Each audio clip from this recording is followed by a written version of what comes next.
Always remember this. It's your choice to be the king. So keep ignoring disasters. And then your mindset, fella, is going to transition, Emmanuel, into your marriage. What you do internally is going to impact everything around you externally. As a man thinks, so he will be. If I'm thinking like a kid, I'm thinking in my mind, and I'm ruled by the kid in my heart and my mind. Is that right? What I'm going to do is the kid is going to rule in my life, which is in my marriage and in my relationships, in my career, in my business, in my ministry. Everything's going to be impacted because I'm allowing for the kid to reign in my mind and in my heart. I'm letting for the thoughts that the kid has of being defensive. These are the 4 horsemen from John Gottman. Defensive, of being stonewalling, going inward and just kind of shutting off to the world. Is that right? Of being a one that's really seeking to criticize and everything you think about your spouse and everything you think about yourself is negative. You know, is really buying into what the kid is saying about you and about your wife. Because the kid, he also focuses on his feelings and not faith. You see what I'm saying? I just want you to hear the heart of why we're doing what we're doing. Because a lot of families are at jeopardy because kids quit. They take their freaking ball and go home. They punk out when the pressures of marriage hit. Kids will quit quick, but a king will say, no, we're gonna fight for this. I said till death at the altar. That's what I meant. You see the 2 different mentalities that's that war within that man? Yeah. That's what we're seeking to convey. Every short, every video. We want them to move from kid to king, because kid is going to what? Is going to keep families uncovered, because the kid is selfish. The kid is self-centered. You see what I'm saying? Because he's on the throne of his heart. His feelings is on the throne of his heart. So now your marriage and your mindset is ruled by the kid. Now look what's that jeopardy. You're not even nowhere near getting to the mission that God has for you now. And that's the battle.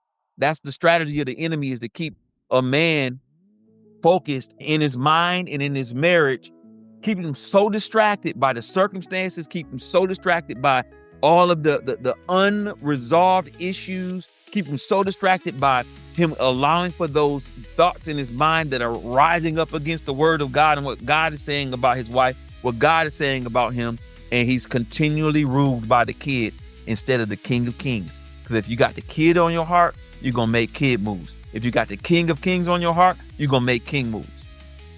You see what I'm saying? Yeah. So now we can get to the 3 platinum standards that you see here, because all you're really doing is, once we get a man in his mind right, because as a man thinks, so is he. Is that right? That's the words say, correct? And then it says, above all else, guard your heart, for out of it comes every issue of your life. Is that right?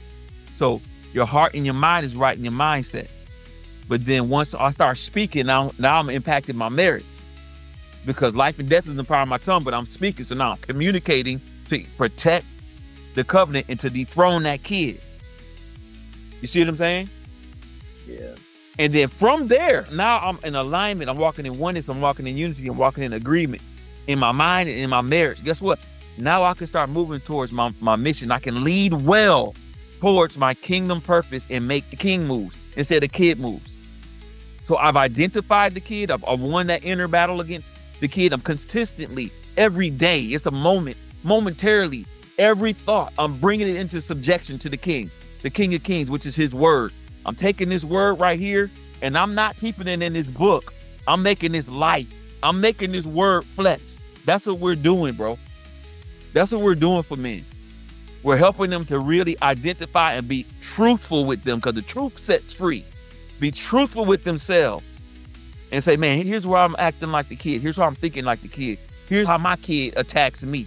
Here's what I went through when I was a literal kid. And here's how it's freaking showing up. Here's what happened in my previous relationship. Here's how I'm showing up trying to protect myself in this relationship. She don't have nothing to do with that. That's all you. If I don't deal with my mind, if I don't deal with it, it's going to impact my marriage, it's going to impact my words, impact how and attack the covenant that I'm in now. Because now a lot of men don't even know they enlisted into a war. They enlisted into a freaking spiritual war, and they're trying to go off of feelings when only faith is the currency that works in this war. You see what I'm saying? Feelings don't work in this war because that's senses. But faith, so the mission. So moving on, before you get your mindset, your marriage, and your mission right. So now you're ready, man. You're ready to walk as a man after God's heart. Because right there in that scripture right there, one king was being dethroned, which was acting like the kid, which is called King Saul. Another king was being put in place, which was King David. In that scripture right there, God said, no, I don't look at the outward appearance. I'm looking at the heart.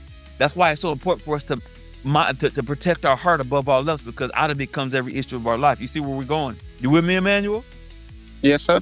Okay, next, bro, every man needs to know that you're a king.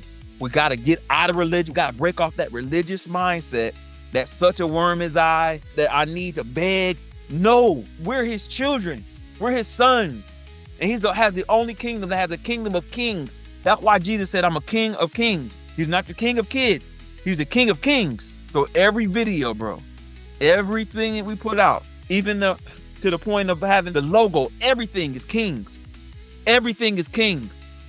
Because we need to understand that we have been called to what? Be fruitful and multiply, subdue, and have dominion. That's what kings do. You see what I'm saying? That's what royalty does. If you look at Revelations 1:6, it says, being the king that God called us to be. Like I said, he has a kingdom of kings. That's how secure our Father is. He has a kingdom of kings. So that's why I said, be the king. King stands for no, I need God. No, I need God. Everything that we talk about is pointing men to God, pointing men to his word. Because he said, in the beginning was the word, and the word was with God, and the word was God. That means that I know I need his word. I know I need to be meditating on his word by day and by night. I know I need, in order for me to be the king, I need to make sure that I'm rightfully dividing. I'm using this as a weapon of my warfare. And that's what marriage is, bro. And that's what we teach men how to do. And lastly, how to be your family's dream, man.